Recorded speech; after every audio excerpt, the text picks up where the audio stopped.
What is happening, ladies and gentlemen of League Zero? Well, we finally made it to playoff time. Well, as joining me, as always, is Peripheral, who is unfortunately back on the bench.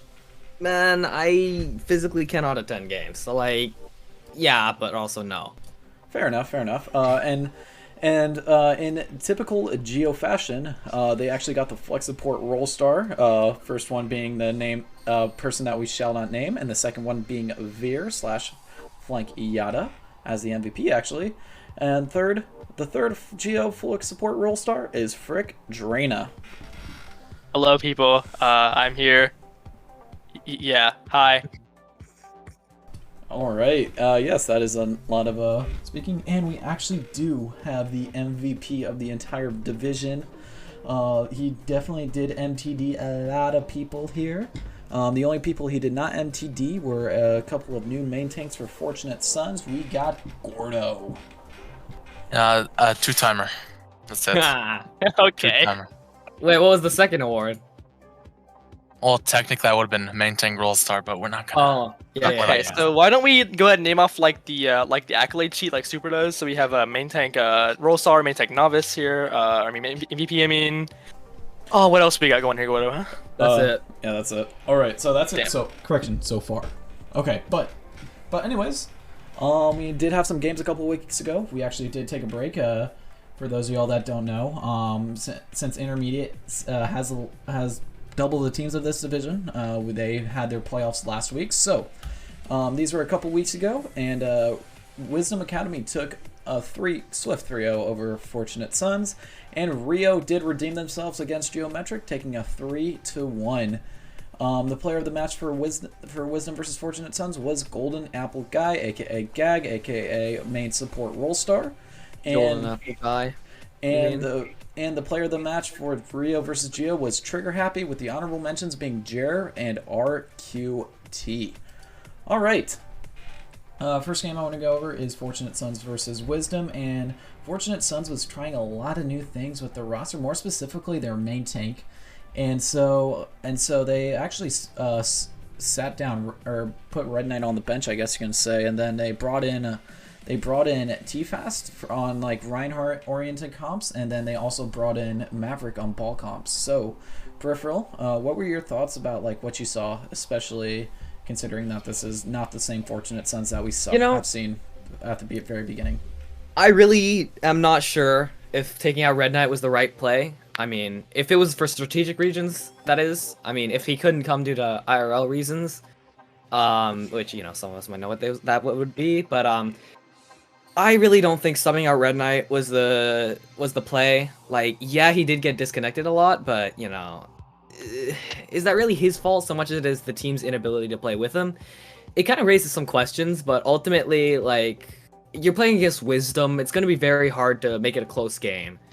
So, and, like, even in the position they were placed in, that just makes it so much harder. So, yeah, ultimately, it just kind of all just kind of crumbles, or kind of combines to create a 3-0 for Wisdom, a fairly clean one at that. Exactly, yeah, and the main issue I do have, especially with Fortunate Sons, is that they're doing this literally right before playoff time, and it feels like they don't have a roster set in stone for it. I mean, their DPS have been popping off, Intetsu, T for 2, and Joe, and what's his name?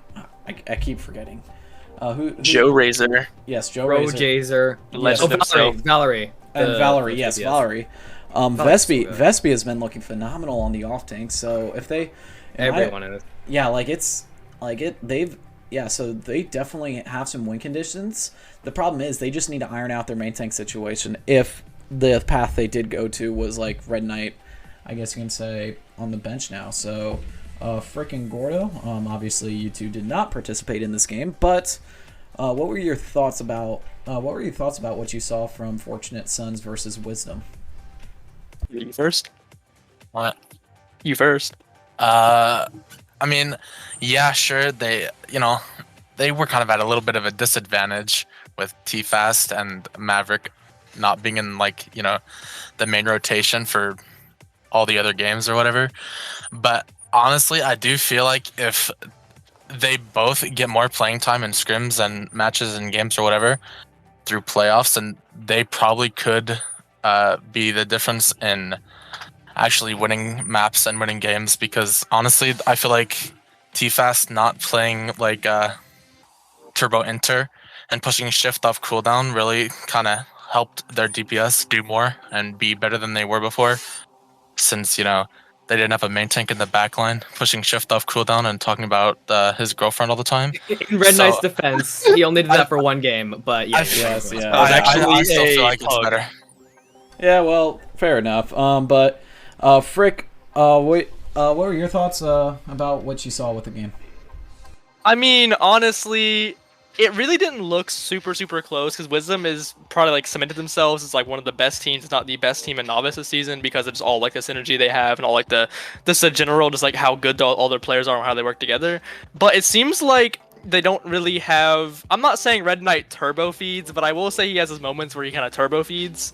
But I feel like with T-Fast, he's a lot more of a passive and more of a like, I guess you could say like team Team-or- player than Red Knight Yeah, is. that's what I Yeah. was saying, Yeah. team-oriented, but go for So, it. and he plays more for his team being successful than him doing all the flashy cool stuff. Which, you know, all the flashy cool, all like the cool flashy stuff works sometimes, but sometimes you need someone who's gonna be on cart and just sit there and swing for when they have to, and not like charge to 40 meters away and just die off cooldown. You know?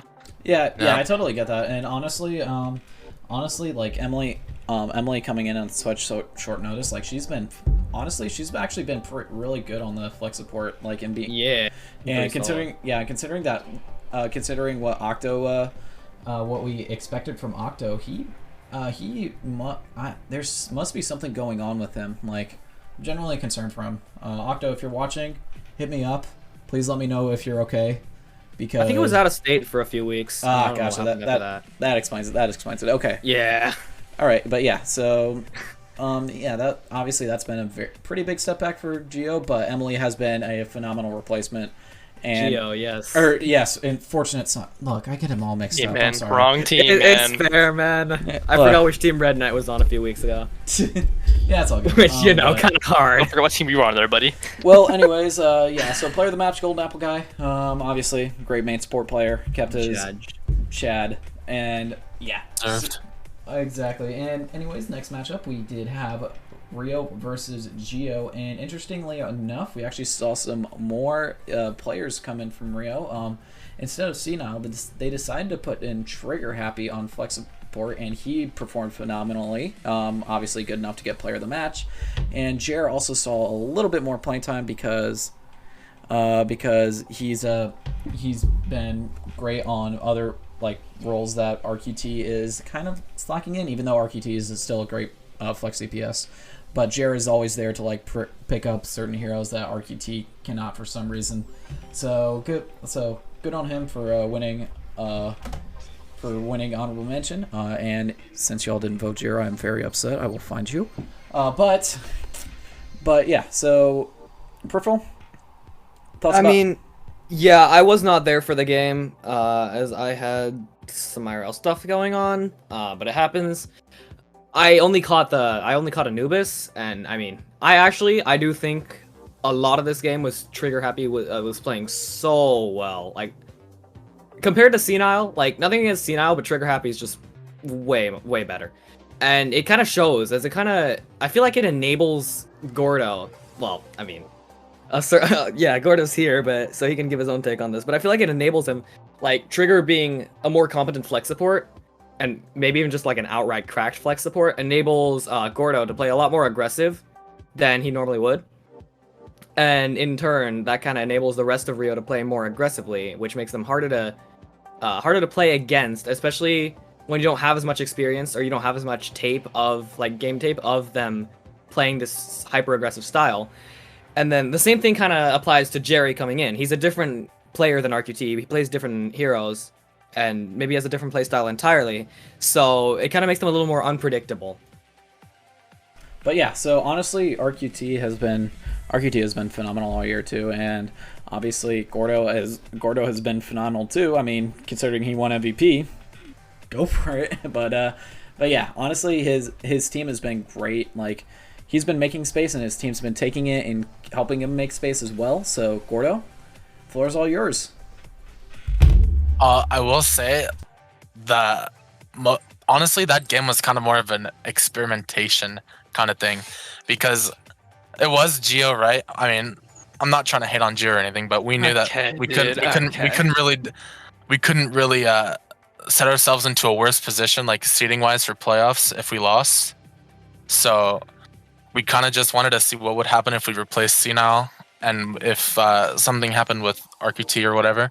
I don't really remember what happened exactly, but I'm pretty sure someone had something to do IRL and the DPS or whatever, and that's mostly why Jerry got all the time he did, which is why he earned 7th man, because he's kind of insane at the game, I will admit.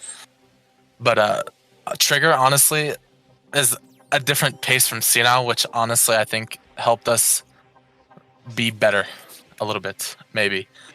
I mean, don't get me wrong, Senile is kind of crazy at the game too, but Senile, or a change of pace between Triggered and Senile is kind of what we needed, I think. Yeah, I can agree with Absolutely. And Frick, unfortunately, you were on the other side of the Rio win, I guess you can say. But y'all still put up a good fight. I'll be honest with you. So, what were your thoughts about the game, and like what do you think you needed to improve on going into playoffs? I mean, I really don't think there was like a single map that we played that wasn't like at least reasonably close. Like, I think that a lot of the maps that we play as a team are like super close that come down to like one like tiny mistake, or like they made a little bit better than like play than we did. But I think overall, our game versus Rio, the first map essentially showed that Geo can do well if given the right circumstances, but just sometimes it just the stars don't align correctly, or like something goes wrong in a fight and just end up losing the map because of it. But I think against Rio, the essentially, Gordo, you were doing very well that game of just making sure your team was all on the same page. It feels like, because it feels like an out of game thing kind of happened there. Because I didn't think we were playing like too much worse, but just seemed like an out of game, or like a comms thing was a little better that round. And your target focus is really well, like really good too. So Yeah, yes, well, that is. I will say that that stall on King's Row was kind of insane. I'm just gonna say that. I don't remember that at all. Yeah, you don't remember? To be fair, it's been a long few weeks. I'll be honest with you. So anyways, you know what time it is? It's the most wonderful time of the year, not called Christmas. Novice playoff times. All right. And Christmas is ass. Yeah, that's true. Yes. Well, for the first game, this is gonna be Rio versus Wisdom, and I'll explain how the tournament is structured here in a moment. But I do have Wisdom winning 3-1. I'm sorry, Gordo. Peripheral actually has Rio winning 3-2. Analysts are 57% in Rio's favor, and the community 56% in their favor. Fortunate Sons versus Geo. Personally, I have Fortunate Sons winning 3-2. Obviously, Peripheral is on Geo, so he can't really predict that. Analysts 83% in Geometric's favor, and community 67% in Geo's favor. So, here's how the playoffs are going to work. Since Wisdom and Rio are the 1 and 2 seeds respectively, they have a double elimination kind of bracket. So technically, if they lose twice, then they're out. But since Fortunate Sons and Geo are the 3 and 4 seeds, long story short, they already technically have quote unquote one loss. So the loser of this game actually gets eliminated from the playoffs altogether. But if Rio or Wisdom lose, they play the winner of Geo versus Fortunate Sons, which will be next week. And actually, I believe the winner of this game actually gets a ticket straight to the finals, which is pretty high stakes for both these teams. So, anyways, let's talk about the lower bracket team first. We got Geo versus Fortunate Sons. Peripheral, obviously you couldn't really predict. Yeah. I know.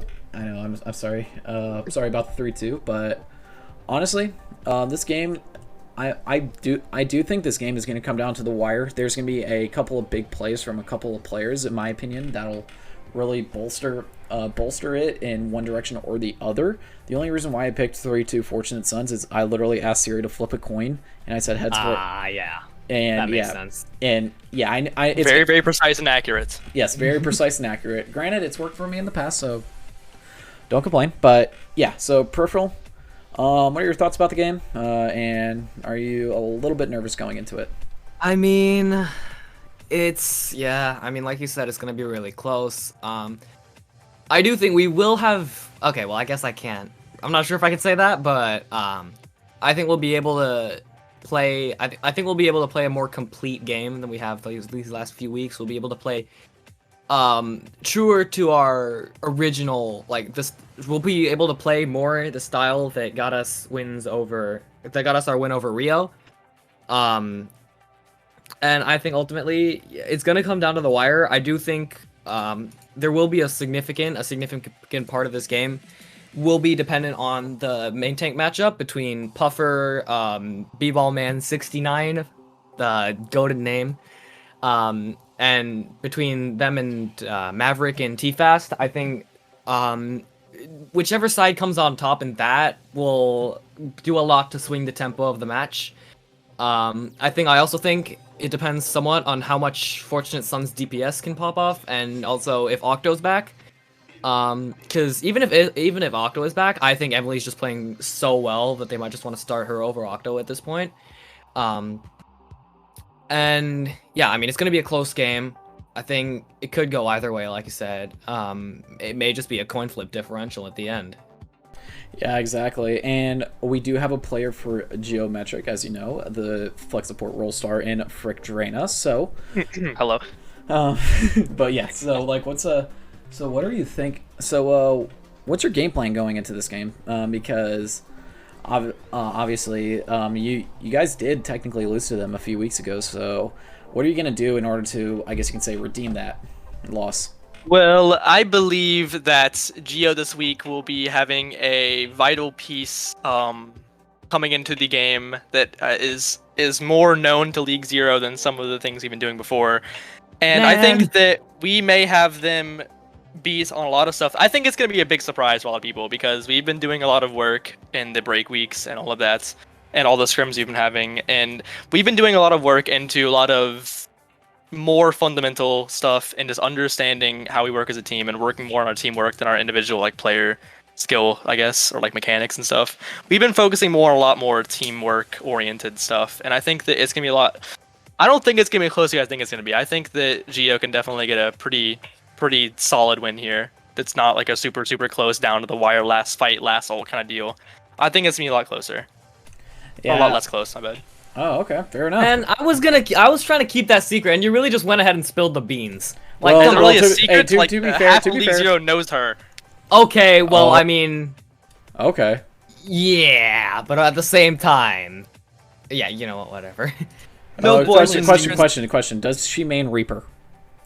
No, yes. Yeah, Oh, no, okay. not main. No. happens to She's like not a the Reaper guy. OTP. Not anymore. Hasn't been for a while. You know, I think it's I know another y'all character. are I still on think this she Reaper likes. OTP train. I think she likes the special move a lot. I think we'll say that. Who doesn't love the special move?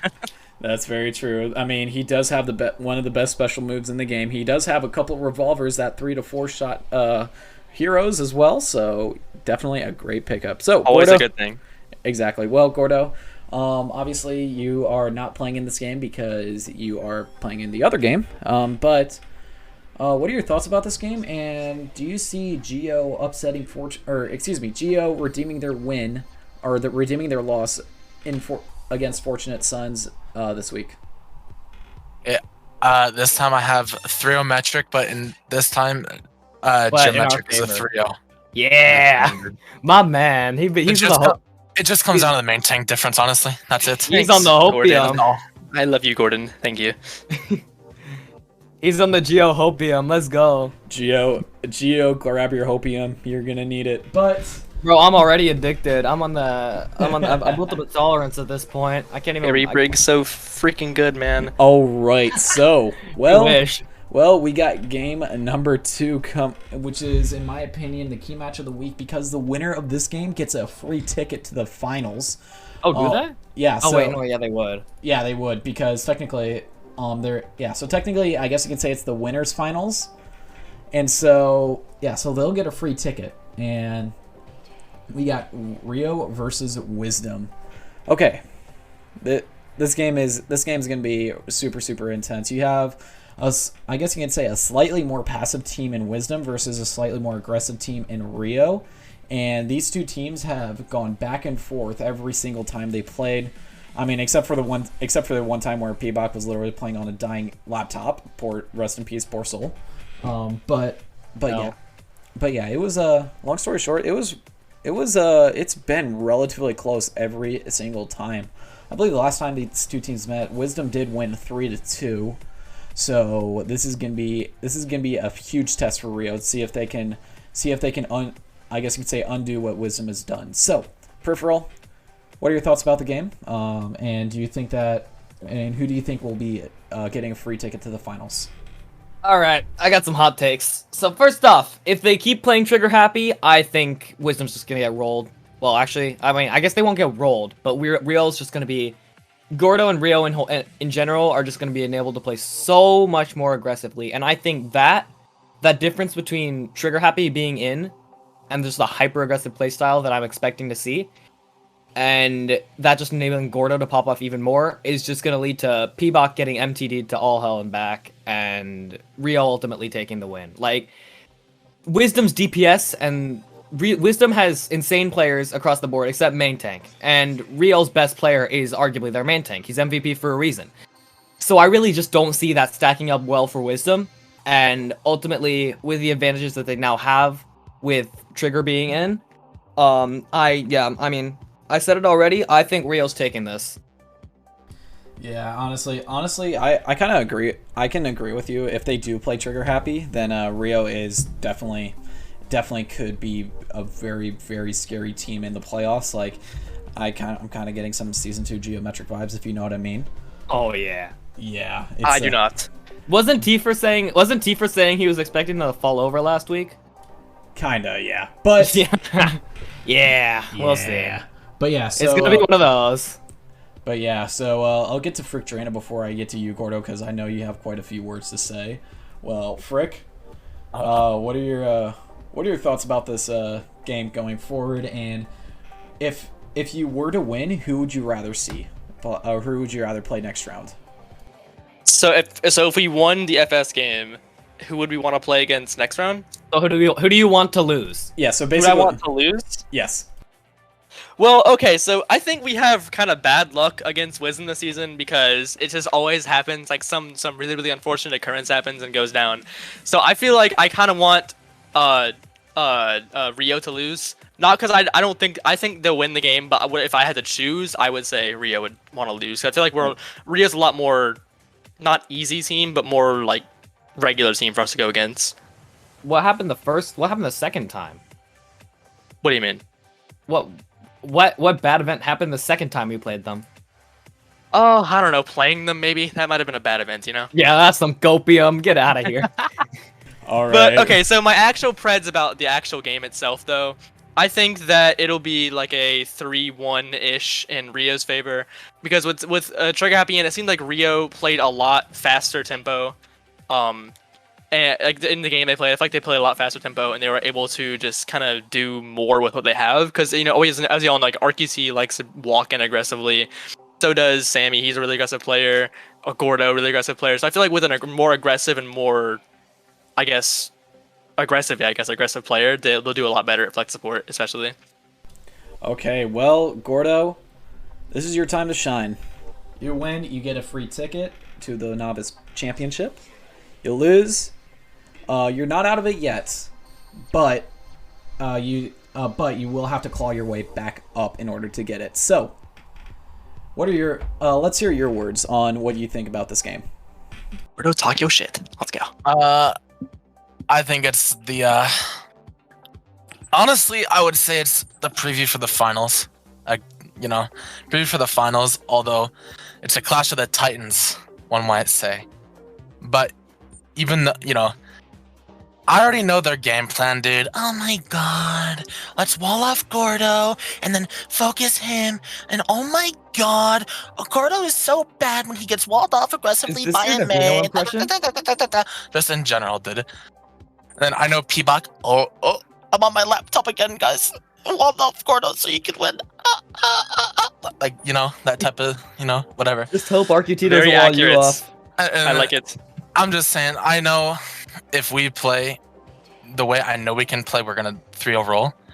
But, in the words of Frick, dude, I don't want to have an unfortunate circumstance happen to Oh somebody yeah. on Happens Rio. to the Dude. happens to the best An of us. unfortunate circumstance, dude. I don't want someone unplugging like Sammy's router or whatever. Such Sam as like Knight's- getting your shattered wall by RKT like 3 times. Sam Knight's Yeah. mom turns his internet off. Just don't play King's Row and we win, I think, to be honest, because RKT Yeah. loves making me mad. RKT Bro, loves making me angry. Soul does that shit too. Well, I'm kidding. guess what? Soul so much. I love him. Well, Hey, shout out to Solventic, our rookie of the year. Cannot think of a player deserves it more. Absolute god at the game. true. All right, Should but be an enter. yeah, that's true. Should be an enter. Anyways, well, week 1 is done, and we actually got below 30 minutes this time. Acri is going to be very, very happy. Below 20. No, we get 30, below 30. I think didn't we get before 20? Great, once? you Below are 21? a censoring piece of poop, man. If you hear this. Why are you censoring my right to hey, freedom of hey, speech? Hey, Listen, hey, I will pull Hey, out no, Red no, Knight. shut up. Hey, Frank, you're gonna make us lose our jobs. yes, Don't tread please. on me. And just cut it out, Hey, man. that's Red Knight's line. Well, true. Anyways, hope you all have a great rest of your day. Hopefully, y'all can catch the novice games later. I'll try to be casting one, so be on the lookout for that. My name is Corbs. Once again, with my co-host Peripheral, we have Frick and Gordo as the 2 guests. Novice MVP. Yes, Shut up. Novice MVP. Frick, you Gordo jealous? and Another Plex support roll star from Geometric. Fritrina, Not Hello. a Smurf, by the way. and Yeah, Definitely not a Smurf. definitely not a Smurf. Anyways, hope y'all have a great rest of your day, and hopefully I can see y'all later.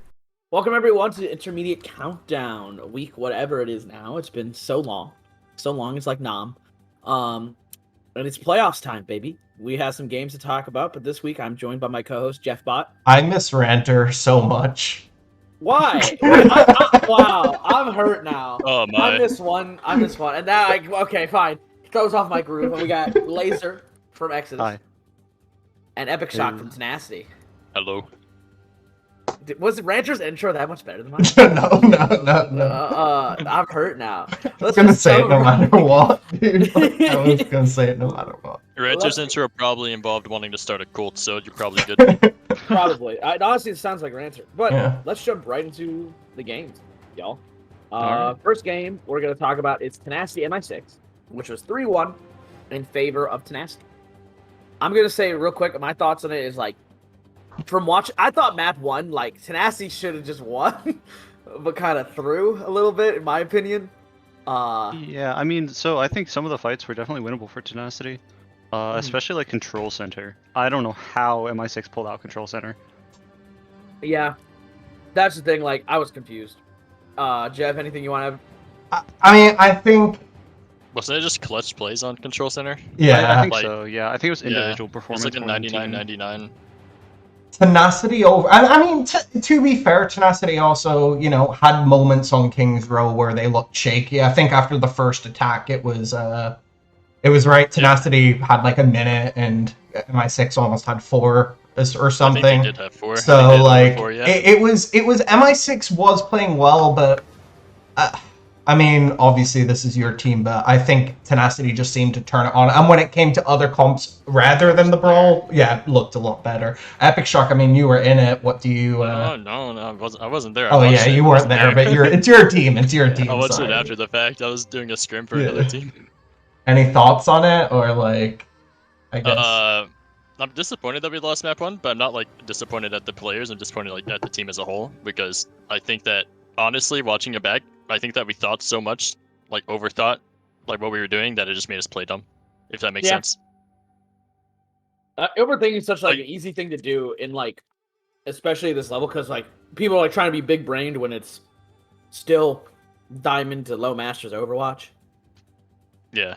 It's like Yeah, you saw sure. it, I think on Night Market for some, I don't know why, because I don't remember ever doing it with them. We went out and scouted before going, and then we just gave up point for free, which is Mhm. like, why? I don't know. Yeah, I was watching it back, and I noticed that MI6 rotations were pretty good as well. I think that's like their it's- strongest like suit. Yeah, think I would say that their strongest is like, especially if revolving around Andrew. Yeah. Because Andrew, I could tell, could kind of pathfind very well for MI6. Yeah. I would agree. Yeah. And then I think. Oh. Go for it. Go for it. No, okay. I was just gonna say I think the second map was like also really shaky, but then you got a footing, and I'm pretty sure the third and fourth maps are stomps. Yeah, they Orisa are. Diva is Yeah. Tenacity go burger, honestly. Well, and it's funny Yeah. because like I think a lot of teams like they don't want to like if you're running Orisa Diva, like you can really just go poke and out poke it. Like Orisa Diva exists to like absorb dives and absorb aggression, you know? It's also pretty good at poke. It is pretty good at poke, but if you go pure poke, in many ways you can out poke it, right? Like Mhm. I'm not saying like, and I think the beauty of the comp is like, frankly, if someone goes pure poke, you can also just start brawling with it. Right. But then you don't have a Lucio, so like I think it's like a It's a weird hybrid comp. yeah. Well, I've said this. Every meta is always going to have like a dominant hybrid comp, with the only exception being, I think when 6-man was pretty meta for a little bit. You know. Yeah. Because 6-man could really only brawl dive like, but every dominant comp, right? Like Ball Sig, if you ran a Kree with Ball Sig, you could basically brawl with Ball Sig during, you know, and so like that's what it could dive, it could poke, it could brawl.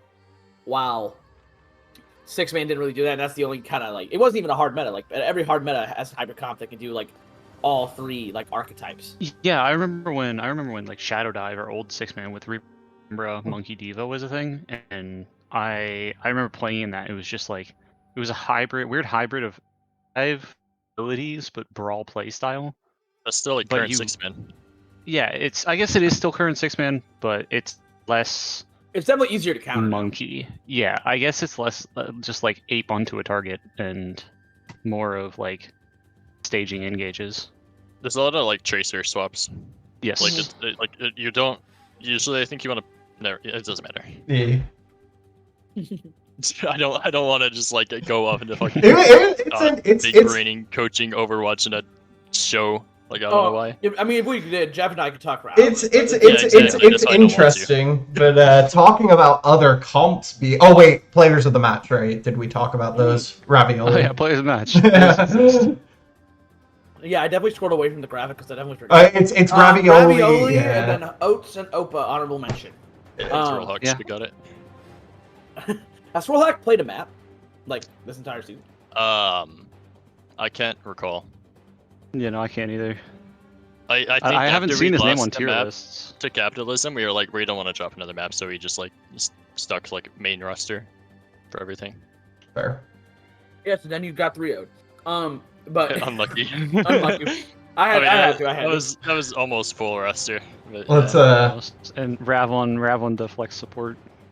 Rav Bap or Zen Dugo Brazzi, of course. yeah, I mean, it Dugo is as high as Brazil. SR roll. It is actually, but yeah, It I think actually is. It yeah, It is, yeah. No offense, Rav. I would not have been able to tell that from watching. yeah. Rav kind of hard carried Kings at least on attack to get them that time big. I think the only reason why they capped first was because of Rav. Yeah, I would. And then Opes and Opa were just hard carrying on Li. Even though they lost, I could tell that their presence was known, especially on Lijiang. We're talking about the match that happened 3 weeks ago. No, we're talking about still the. About No, MI6. The MI6 Yeah. match, yeah. Yeah. Oh, okay. I was like, Oh yeah, we spent a lot of time in this one game. Yeah, we Opes have. and Opa was Well, a there's really good not duo. many. Well, I guess there's 4 games, but that's all we really talk about for Tenacity this week, right? So Right. same for And Double now- Cap coming up. And then Double Yeah. Cap beats Exodus Frozen. 3-2-1. Play the That was match crazy. Frozen. There's no honorable mentions. It's just Frozen. Okay. Like, So when we're discussing, like, I think it's important to talk about like just how good of a game this was, like. But in the end, Such a fun game. it was hurt, back but it and was so forth. The I was- tie was unbelievable, but it was such a fun game to watch. And yeah, in the end, it was Ravioli popping off on the maps, right? Like so. I think a lot of it with Ravioli was. Or I meant, yeah, sorry, wow, Frozen, yeah, wow. Yeah. We talked about Ravioli, Tenacity so too good. long, yeah. I think that's my MVP. when I was watching, like, I thought the first 2 maps were like handedly in favor of DC. I was like, they go to Gibraltar, Exodus wins Gibraltar, whatever, expected Yeah, just at this point. Exodus. And then And then I honestly thought DC was going to win Volskaya. Or, was it Volskaya, right? I think it was Volskaya. It was Volsk. Yeah, like, and it's just like, Exodus did such a good job of just bringing it back, right? But to me, the entire time it was going, it felt like DC's game to lose. Like, just from the momentum aspect till control. And then it kind of swung in, like, Exodus' favor, right? And they had that full hold. But then Frozen just kind of just took it back. Dude, Frozen on the Widow. That was I see him in my nightmares now. I see him perched on top of the bridge above first point. And I mean, it's also like you could tell DC was missing category. I think Nikos played well, but I think there's a reason why they're not the starter over. I think category on Diva, especially, right, like, is a big impact player. So missing that hurt, obviously. Yeah, I definitely did not feel as pressured as I did the first time we played DC. And I think if Kata was on the roster, it would be a much more competitive series in terms of, like, I think if we played them again, it would go either to map 4 or map 5. Or maybe even map 6 again. I don't know. Yeah, I'm excited. It would be a good I am matchup. very hyped. Yeah. Who knows? Yeah. Who knows? And then, I mean, Exodus in general is just a really weird story in general. Like, Laser, you're the only one from the original starting 6, obviously. No, CBT. No, CBT wasn't starting until new roster. Because it was it was Axel, yeah. It was Axel. Honestly, like, that's my biggest problem with the, like, side note. With, like, the draft league format we have right now. It's like, if you have a bad draft, I think you should just have to live by it. But I don't think I don't think Exodus had a bad draft. They had we did not decent, have a bad draft. They had a we got decent who we team. wanted. Yeah, they had a decent You got team. Fish. Well, I mean, we still got who we wanted in the core, Yeah. which was myself, Morta, Axel, and we were kind of aiming for that and not giving as much. No, I don't want to say thought, but just like we were compromising a bit on the other roles to make sure. I think though that it's a bit like, I think it's unrealistic to say that the old Exodus roster was good or better than the current Exodus roster. I would agree. Wrong. I think that we're currently stronger than when we were. There's one And key difference. What? The gurgler. Is That's true. yeah, he is Like, gurgling. if you think that's how it would have gone to me, like.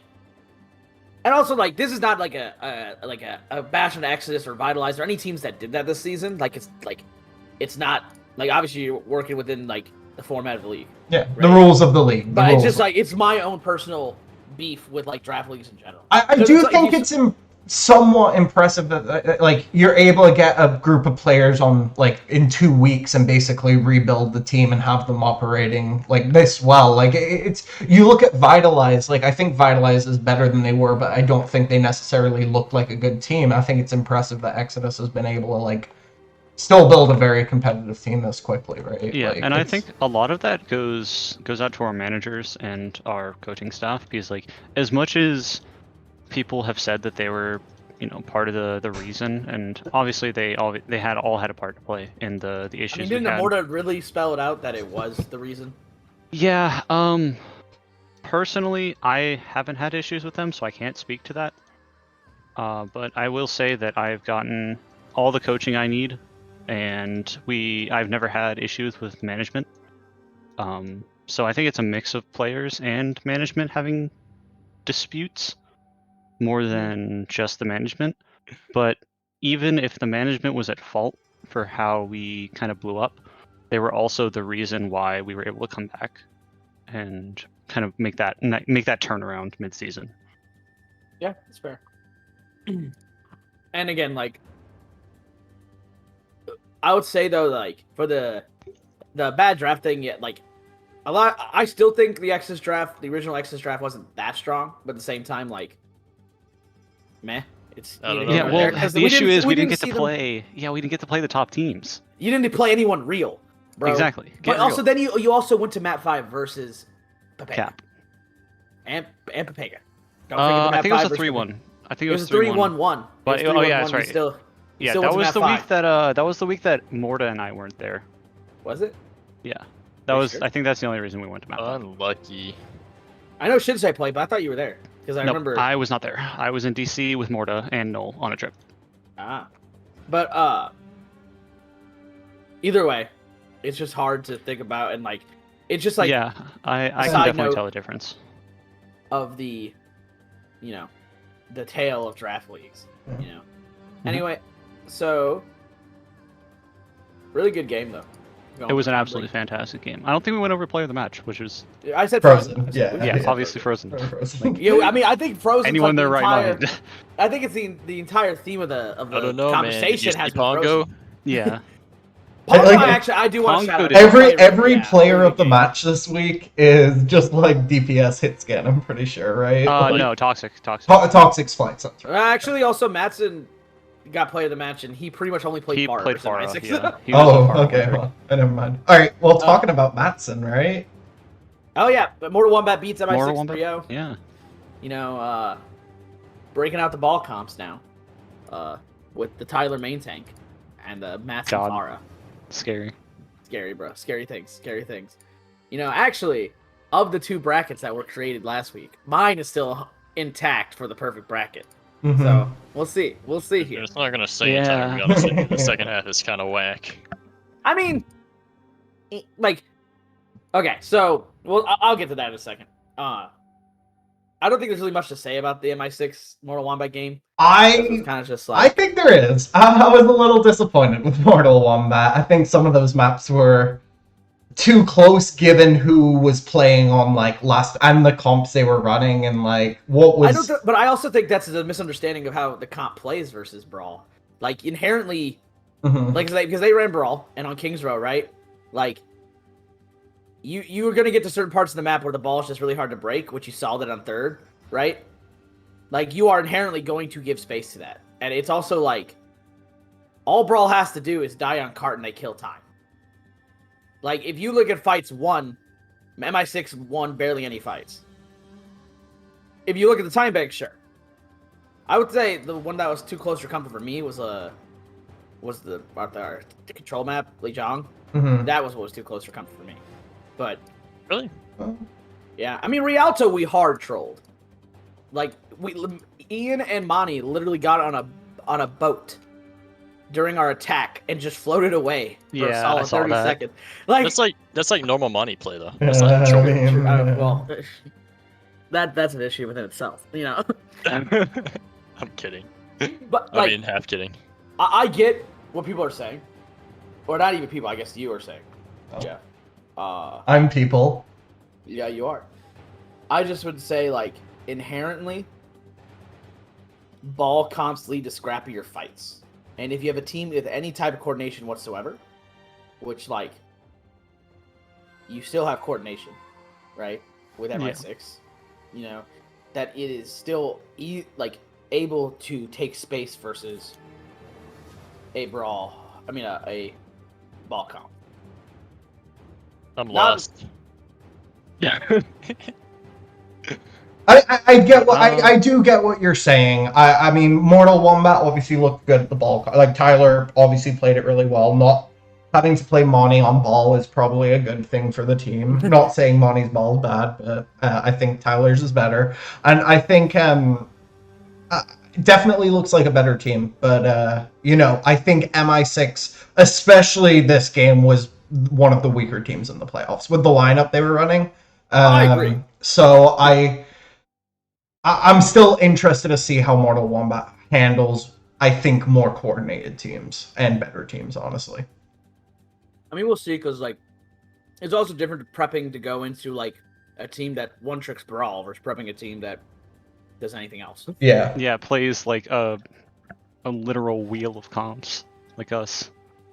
What do you mean a wheel? You play Wheels. double bubble, you play ball and control, and then you sometimes play Brawl and control. Oh, don't forget the double like shield. Sounds like a triangle to me. Yeah. Forget the double shield. Sounds like a square to me. And 6-man. And 6-man sometimes. It sounds like a pentagon to me. Now that we've talked about every When did you play 6-man? Hold up. I think we might not have played it last week. We might have played it against Vitalize, actually. Because there's, I think, Busan Downtown, our default is 6-man. That's fair. I'm Sorry, right. Yeah, what were you gonna say, we Jeff? literally just spin a I wheel forgot, and yeah. whatever comp it lands on. Yeah, they do run a Taking lot notes. more. Okay. Exodus versus Vitalize, right? Is the last game. Yes, and Exodus 1-3-1. We did a bit of trolling. Oh, really? I never would have guessed based on. Yeah. But also like this. So playing the match with Toxinator, Holden mentioned was Laser and Copy, or The Gurgler. the Oh, The Gurgler. I think Li Zhang points out really well to me, like what I was talking about with like Brawl versus Ball. That kind of rhymed. Because even though like Vitalize was not like, I don't think like Exodus won concise fights on Li Zhang very often outside the point they won. But in like all ball comps have to do is wear you down, right? Yeah, they disrupt you. They break your ultimate economy of positioning. And as Just soon as create- you mess up, it's hard to retake against it. Yeah, it's a very scrappy, very disruption based comp. Yeah. And I think going into that, map 1 and 2, our energy and like overall coordination, even when we warm up, is kind of low.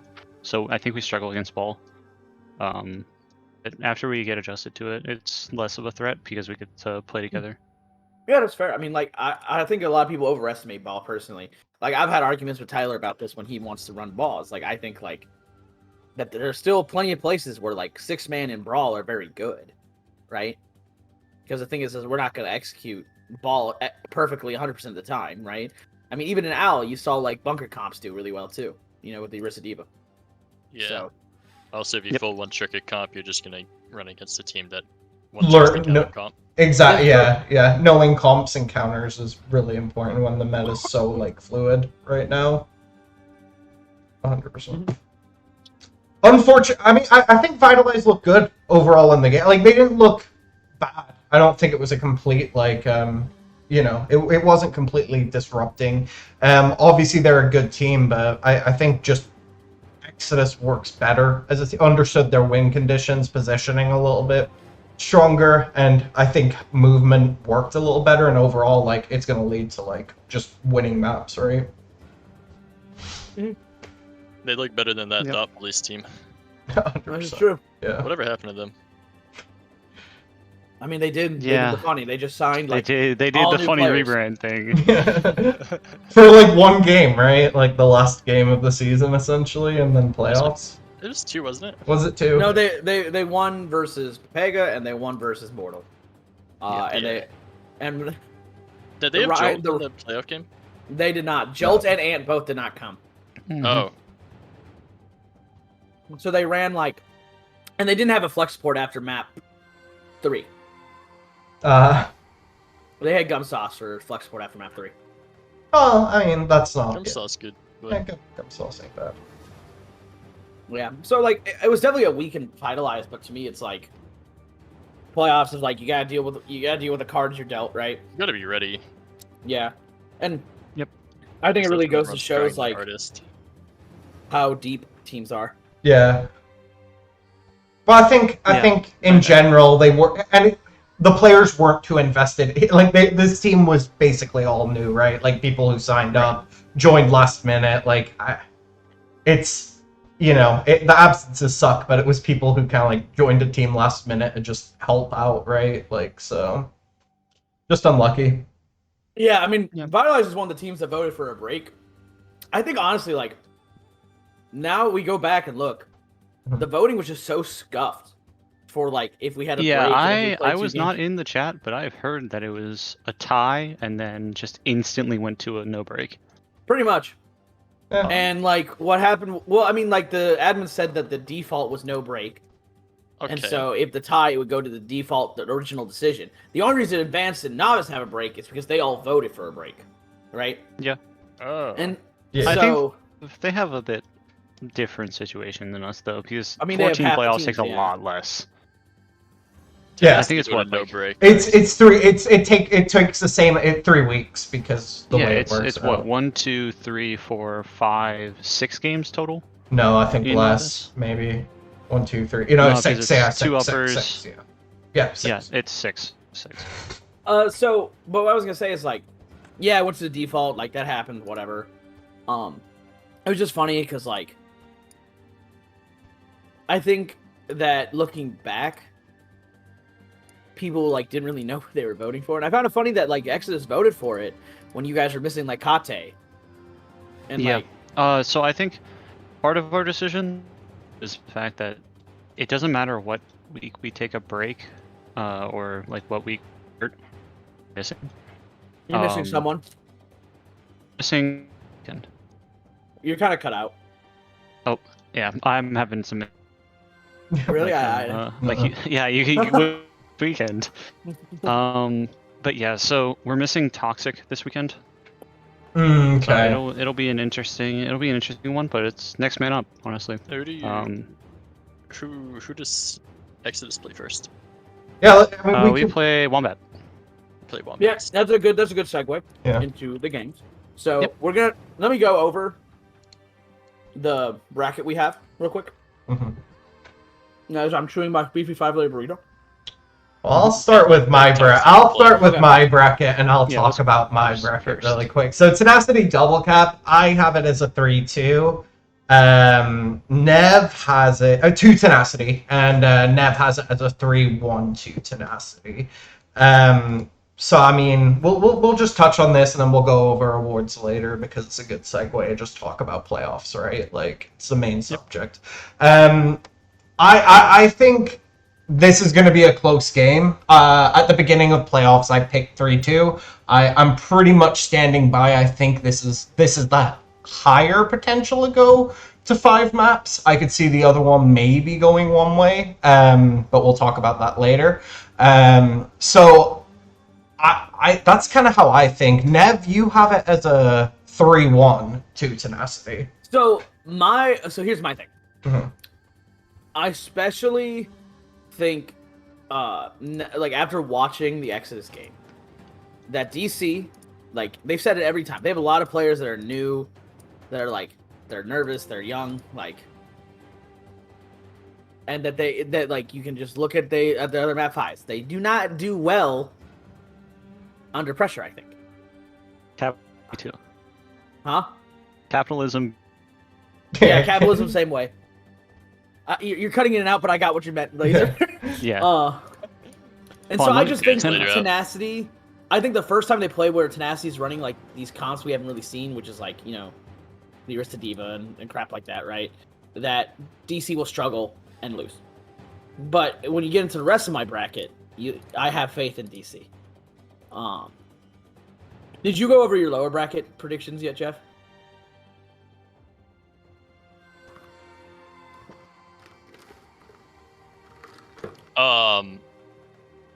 I mean, no leaks, obviously, man. Come on, what are you trying to do? No, I mean, I hope it's a 3-0, obviously, but realistically, I think DC's pretty strong, so I have to take a map or two, but I don't think we lose it, like at all. That's fair, man. Like I feel like it's more likely to be a 3-0 than anything else, but that's obvious bias. I do, and obviously with category back, like I think DC may look a little cleaner as well, which is kind of why. Is category back? Do we? I don't know. 200 ping on a laptop in the middle of nowhere. I'm Uh-oh. sure Well. might look cleaner also. Maybe category. I don't know. I'm just assuming they do come back next week. Maybe I shouldn't assume. Yeah. They say about assuming makes an ass out of I you. honestly, I mean, like, obviously I think category's like really good, but I don't think like they're too like much worse off with Nichos. No, not too much. I think it's just an extra help to make it look a little cleaner. Yeah, I agree. Nico's don't play that. You choose. I just think here's what I'll say. I think category does a better job at contesting DPS than the I other agree. off tanks. I think As the a other off DP. tanks are serviceable in Brawl, and they do well in Brawl, and they do well in like double bubble and stuff. Even double shield's fine. But I think category just brings a better game sense of when to pressure DPS. Yeah. And he contests flanks a lot more. So I think in that way, if you into even when you're playing into those DPS spam comps, I think category's better off in that way. So I think that could make a difference, just on play style alone. So yeah. Yeah. So let's move on to the lower bracket games, which is Mortal Wombat versus Exodus. I have a 3-2 in favor of Mortal Wombat, because I have to have some bias here, I also had bias in the MI6 thing, but here we are. And then Jeff, you have Flipped and reversed, I think. I have Yeah, you do. 3-2 for Exodus. Yeah, 3-2 for Exodus. I think, while I think the ball comp's good, and that's what we saw model Wombats run a lot of, right, this week. I think Exodus. that's the only thing we ran. Yeah, I mean, yeah. Exodus has shown adaptability with multiple comps. I think that's going to help them in the end. I think it's going to be a good series. Obviously, I was not aware that Toxinator wasn't going to be there. But I still think Exodus has enough adaptability to pull out 3-2. I will say that, like, I think a lot of people underestimate the fact that, like, yes, we're playing the ball now, but, like, in our hearts, we're still a Brawl OTP team. Like, we could just go back to our roots of playing Brawl. Like, we're still very good at the comp. It's just we wanted to diversify, because I think even though we ran only ball, like, I feel like we're less of an OTP team now than we were before, if that makes sense. Yeah, no, I agree. I don't think you guys are ball OTP. It was working, so you played it. Why not? Yeah. That makes sense, yeah. And it's hard to, like, do a sample size in MI6 game, because, like, even though, like, it looked close, like, we didn't have to run anything else to win. Like, we knew that we would just win running the ball comp based on what they wanted to run. Yeah. Laser thoughts. Yeah, I'm pretty excited for this game because obviously the last time we played you guys, I don't want to say it's close because obviously there was a couple. First two maps were close. It was first a 3-0. maps. Yeah, first two maps was close, and then you rolled guys us in picked third. Jib, and then you guys picked Jib. Yep. Look. There was already a whole argument about that, bro, in the VC, because it was like we were trying to force Brawl, and none of the escort maps really lent itself to Brawl, and so we're like, why don't we just try our double bubble? And I was like, then really? Jib. Yeah, I know. I was like, really, guys? Yeah, But- that was not the move. I mean, I don't know. Yeah, I think it'll be a bit closer. I obviously think that if you guys don't pick again, you have a decent chance on beating us on escort, because ball comps are very favored towards mobility and like long maps. Or what is it called? Control. Ball comps are very, very strong, and we'll have a good shot there too. Yeah. I'm not sure about the other map types because honestly, I haven't played against ball and scrims very much. Did you recently. just give Mortal Wombats a winning strategy to beat you guys? No. Or are you okay? Not really. I mean, like, the thing is like, this is all stuff that, like, Yeah, you're this is looking at the all games. like common sense. Yeah. And Yeah. stuff. And that's I would obviously say been ball is talked about. probably its weakest on hybrid, in my opinion. I would agree because a lot of hybrids favor themselves to either poke on one choke and then brawl on the next, or brawl and then poke and then. I think They're very variety. I think control actually can also be kind of weak for ball if you pick the right control map, and if True. it's like the luck of the draw. Because brawl can just hold space and like force his 99, and all they do is build 6 ult and win one fight, right? Right. And that's in many ways almost what you saw happen in MI6 versus Mortal Wombat. Yeah, because Like- the percentage and like the time banks kind of favored. It didn't favor MI6, but it was a lot closer than the game would have entailed. Yeah, and I think inherently that's how the comp plays. Is like you're not playing for point pressure. You're playing for picks and for disruption. And so if the brawl comp is smart, right, and they just live and stay on cart, they can win. Right. You know, like we Yeah, literally, I I think we C9'd on Kings Row and Rialto. I think we C9'd both of them. because they just ran brawl and we couldn't really like. No one wanted to You touch. just can't take that space back. You can't take that space back. Yeah. I think it's gonna be an interesting one this weekend. I think it's gonna be a clash of adaptability and like different comps versus ball and brawl. I kind of like that. It rhymes, bro. It rhymes. I'm telling you. It's catchy. It should be a great week of games. Like Yeah, I think it's going to be, regardless, upper and lower bracket is going to be absolutely fantastic to watch. I was thinking about this earlier. Like, if Mortal Wombat does win, the top 3 in preseason are the top 3 finishing teams for playoffs. And X's, I think, was ranked number 4 or 5 pretty consistently. Yeah, I think we were like mid tier coming in. Yeah. I think number 4 was very debated. I think some Yeah. people had like Papaya number 4. Yeah. Well, I think someone did at the beginning because like if Yeah. Ryu was there the entire time and like they didn't implode, like I think they look okay. As well as like no one expected I agree. MI6 to be good. No, actually, I think I'm the only one on the preseason countdown that had MI6 like outside of like I had them like Bottom 5th or two. 6th. Yeah, I think I had them 5th or 6th. And then Capitalism preseason was looked awful, but then everyone got hyped on them, and then the hype died. Yeah. And then They were like, oh yeah, you take maps off tenacity, and then Well, I mean, honestly, like Well, they took DC to 2-3, and then everyone was like, "Oh, Cap's not bad because DC's number 1," and then. And then they took a And map off then tenacity, like they the didn't look, capitalism. and like, but as soon as I found this funny. They lost 3-2, then they lost 3-1, then they lost 3-0 to Mortal Wombat. And after that, it was just like when Rocket dipped, I think they just kind of, and I'm pretty sure Nova kind of lost interest in the game, like. So I have a quick question that I want to ask both of you guys because I think the response is going to be interesting. Who would you rather face in the next round if you make it, Navino? Oh, so you're asking all three? You said. Well, I'm gonna ask you in Laser because it doesn't really apply. Who would I think. want to face in the next round? Yeah, like. What do you mean it doesn't matter for me? Well, I mean, I guess I could ask you who you want to face, but who you want to face in grands or do you want to? Who do you want to? Do you want to lose, and then who do you want to face? Yeah, I guess I can ask. Okay. Yeah, if you Okay. guys end up losing, Yeah. who No, do you want it's- to play? Yeah. No, I mean like whoever wins it out of the losers bracket, we have to play. Yeah, that's Yeah, actually yeah, yeah. That's gonna be your question. Yeah. So Okay. Anyway. Oh, okay. I'll answer real quick. Between DC and Tenacity, I personally would rather face DC. And the big reason why is I think playstyle wise, they like the big reason like we play DC close in scrims and we play DC close at any point is because like we're very like we match them in brawl, we match them in 6-man, and like the big thing is like they have a better double shield than us. Like that is when they look their best. And now like with us getting the ball comps in our wheelhouse, I like that matchup because I feel confident in our ability to match them on the others, right? And then if they bring out double shield, we have something now that's more of a comfort pick that we can just go into, if that makes sense. That's true. Yeah. Laser. I think on our side, I'm not really sure. I've given this a thought, but I never really came up with an answer. Right now, I would rather actually play Tenacity. You don't want to play DC for like a third time?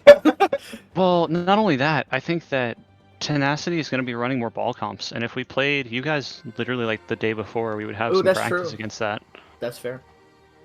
So I think we would come in a bit more prepared for Tenacity than we would DC, and we would get to have a rematch versus DC in Grand Finals if we win.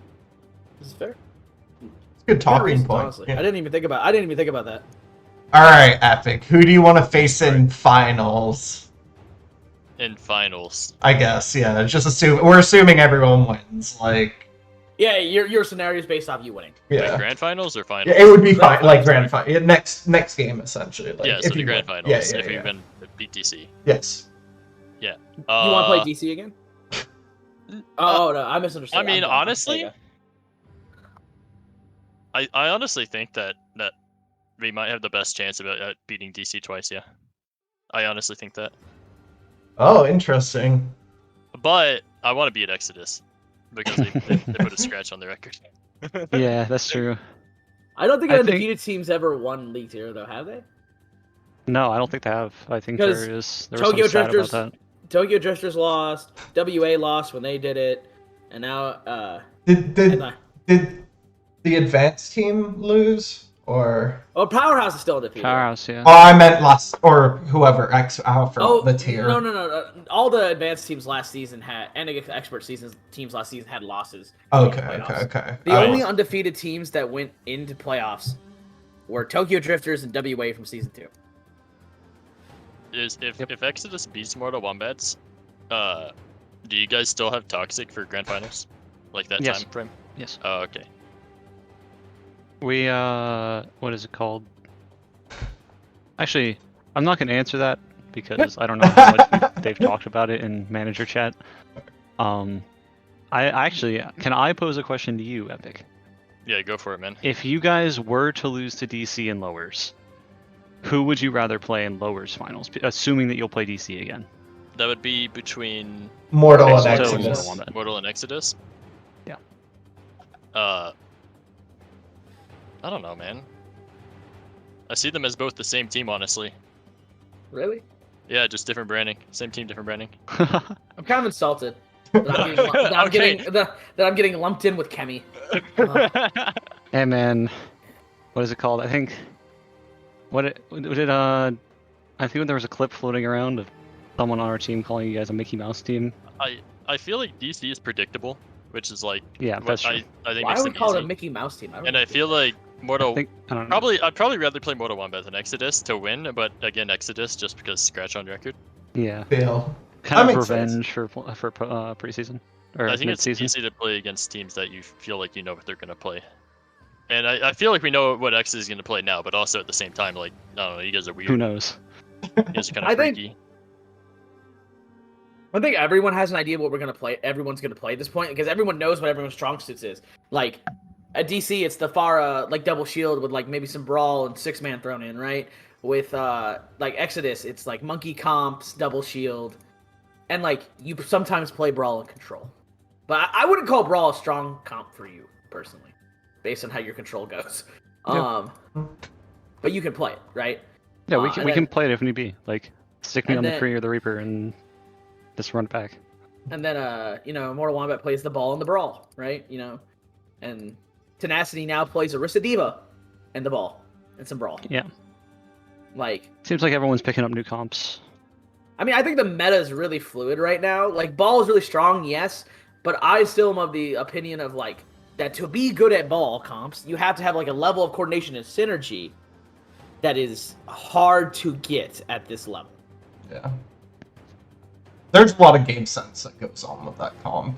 I mean, there's a reason you see, like, a lot of even tier 3, tier 2 teams that run ball struggle with the coordination issue because tier 2, tier 3 teams, just like phase out of existence every other week. Yeah. Like they just so it's hard to build synergy when your roster's always changing, which is also why I think it's hard to build synergy in a draft league where you're only around for a small amount of time. Which is also like why Marsupial tries to like build upon their draft teams. So like we have like there's some pre-existing synergy when we go into draft leagues. Weird Like, commercial, weird advertisement for Marsupial. Yeah. Marsupial Gaming, bro. Hey, look at Hey, Marsupial Hall of turn up. Fame. It's almost as if 3 of the 4 people on this channel are Marsupial teams. Yeah, that's funny. Yeah, Man, Laser- only 3? laser- I wonder who's the 4th. Epic Shock, does that mean you're joining the Devil Dukes? Yes, we are looking for a ball player. We are looking Oh, for real? they're looking for a main tank. Yes, they're looking for a main tank. Yep. Wait, was that what team? It's Devil Abraxas. Who's on it? Oh, bro. Oh, Yeah, oh, Abraxas. yeah. Tenacity stole Tenacity one of their DPS strengths. line. Yeah, the Tenacity DPS line, except not Rav, it's just Squirrelbed and I Boca. played, Yeah, I played plus the me. I played the first map for that. That was funny. Let's Alright, talking so let's talk about awards really quick, and then oh yeah, I have to pull up who won Yeah, that. Give me a yeah. second. well, we First can talk about congrats to MVP. MVP was Was Rav? It was Rav. yeah. It was rough. And Honestly, course, well Rav. deserved. Like, well, I mean, Oates I think had a Who real else? case for it. Oates was runner up. Oates was runner You know. up, yeah. And I think, and then Reborn came in third. I want to look at that vote real quick. I'm not gonna don't do Yeah. third, but yeah, I mean I think Yeah, over we're just Before you kind talk about the vote, I think that if Oates had not been on Laptop Gamer, I think he would have had a better shot at MVP. Well, yeah, the last Um, kind of couple weeks are just kind of like meh. Yeah, because I think he was literally just hardware bound. Yeah, I agree. So Yeah. he would have had a better shot at it, and shout out to him for still performing on laptop. I also, dude, wait, hold up. I have to tell you guys this. So after the MI6 game, hold up, Laser, I gotta send you this. Hold on. Alright. Fish DMs me because I said the Oh, main no. tank play from Fish was not great. Oh no, And don't you- leak. yeah. It's okay. I literally posted this like everywhere. Oh, okay. Mm, Sorry. okay. And also at the same time, like everyone knows the beef, from when he like argued with me in general while I was recording the countdown. But it was just funny because he talked about playing on a laptop basically, and I just found that hilarious considering like we're talking about Oates who played really well on this laptop, and then I just like using a laptop as an excuse because like I've played. I played until the last 6 months. I've been on a laptop my entire gaming career, basically. Yeah. Yeah, that I mean, sucks. I was It- kind of fucked on this weekend because I had ping, but I think part of it though is like if you start on a laptop, it's like it's not as you bad don't as notice going it. to a laptop. That's Yeah, fair. yeah, it's like it's almost like tilting, frustrating to like play on something that So is small. yeah. harder it's to play it's on. inherently more frustrating because I can't imagine going from like a 144 or 240 hertz monitor to like a 60 Oh, hertz monitor. So Not in even that, co- like just in, like generally lower frame rates in also. college, Mhm. I got a laptop, a gaming laptop, that because it was portable, that had 144 hertz monitor on the laptop. Makes sense. So like, it was a super high end laptop, and it was just like nice to play on because I was used to playing on like getting like 60 frames barely. I was playing on a laptop when I hit like my all time peak. Ugh. Maybe you should just go back to laptop then. Yeah, I know, bro. I should just Maybe it's the move. Make the return. make the return to the laptop, bro. I mean, You I should will try, be like, a if Chromebook or something. if Mortal Kombat makes grands, I'll probably be playing from a laptop because I'll be if big if, right? Big if. So, but I gotta have faith in the boys. You just can't play like lately. I work a just- lot. Yeah, and, yeah. I also was like since we hard ran ball recently, like Monty's just better at the ball comps, this play stuff. I'm inherently like, if you watch me, I'm inherently like aggressive diva. I'm an aggressive off tank. Yeah, Yeah. yeah, for sure. So Swinging back to the yeah, let's go back to awards. the awards. Main tank. Pongo and Dizzy. Well Um, deserved by both. Pongo won. I think Pongo to me has been the best main tank all season. I agree. yeah, He had my vote. I mean, I think we talked about it last week, right? So, yeah. Well, I mean, I wasn't. Oh, yeah, I Neff wasn't here. Yeah. And then Dizzy also well deserved. The Dizzy ball is interesting, but his Rhine's very good. His Arista's Rest very in peace, good. Dizzy. He Oh, is rest in retired. Dizzy to win. He is gone. Oh, is this He another cannot take hashtag his setup to college. He couldn't. Oof. No. Epic Shock full time starter now, I guess. Yeah, Um, the feel like that's a leak the almost. Dizzy duo. The I Dizzy don't boost. think it's a leak because I think he said that in Marsupial's Jaw Yep. rule chat somewhere. And he also said it in Shout I out don't to know. Joe, yeah. Okay, I don't think it's a leak, but like I don't think everybody knew. Yeah, well. Well, I mean, the only teams that you guys would have to worry about are DC, us, and Navino, who all knew, I think. Yeah, Yeah. this is true. because You it's guys almost as better if... get ready for QZY main tank. Oh, Oh. God, not again. Oh, I forgot he was on the roster. Yeah. I mean, QZY is very good, but honestly, knowing him, he probably hasn't gotten any scrims because he's busy. The can tank. Who needs Guangzhou scrims anyway? Gangsters, the Guangzhou Gangsters main tank QZY.